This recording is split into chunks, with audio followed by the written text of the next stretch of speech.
مینی آبگرم کن برقی آراتا مدل 1127D رو مشاهده می‌فرمایید. حجم مخزن 3 لیتر هست و دارای قدرت 2000 وات.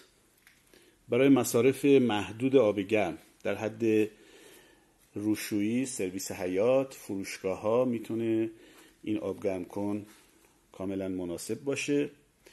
کلید خاموش و روشن و دارای ترموستات دیجیتال جهت تنظیم دما و دیگر تنظیماتی که میتونه روی سیستم دیجیتال انجام بشه.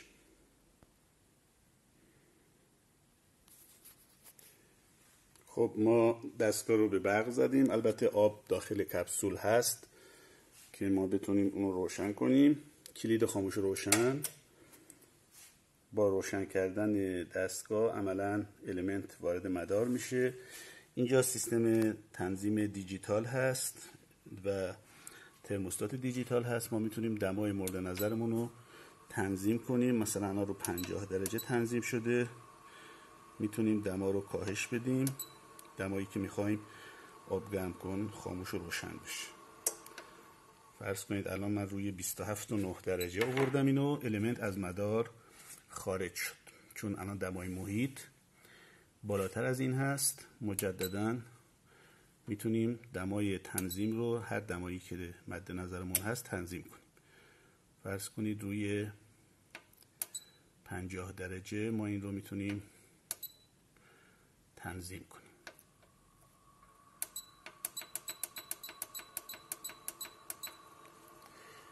با رها کردن کلید بعد از چند ثانیه این تنظیم انجام میشه. این چراغ وقتی روشنه یعنی المنت داخل مدار هست. اون عدد بالایی دمای آب رو نشون میده، عدد پایینی دمای تنظیم شده رو نشون میده. میبینیم که مدام دما در حال افزایش هست.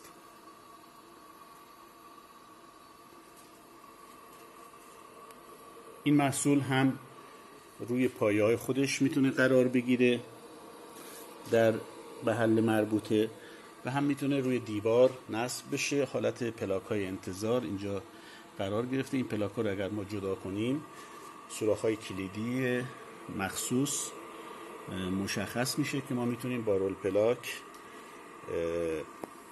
آب گرم کن رو روی دیوار نصب کنیم.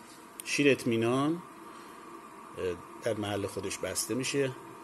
جهت خروجی شیر اطمینان رو ما همواره به سمت دیوار باید قرار بدیم که از این محصول به عنوان یک آبگرم کن سیار هم میشه استفاده کرد. ورودی آب سرد اینجا میره داخل کپسول، اینور آب گرم میاد بالا مستقیم وارد شیر میشه. عملا ما آب سرد و گرم رو داریم. اینجا یک شیر مخلوط میتونیم مستقیم روی این آب گرم کن ببندیم و به شکل محدود آب گرمی رو داشته باشیم در حد نیازهای محدود آب گرم. این شیری که ما اینجا استفاده کردیم شیر حمامی هست. میتونیم با این اهرم خروجی مستقیم از شیر و یا اینکه در واقع خروجی که میاد به سمت شلنگ و از شلنگ میاد بیرون رو داشته باشیم.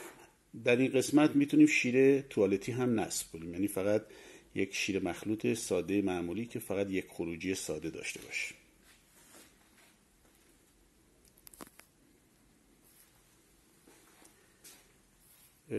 همینطور این میتونه در سرویس نصب بشه در جایی که ما اساساً شیر مخلوط نداریم، جایی که یک لوله کشی داریم. این رو به دیوار میتونیم متصل کنیم آب گرم کن رو و یک شیر مخلوط توالتی رو مستقیم ببندیم و تجهیز بشیم به یک آب گرم کاملا نرمال، یعنی آب سرد، گرم و مخلوط.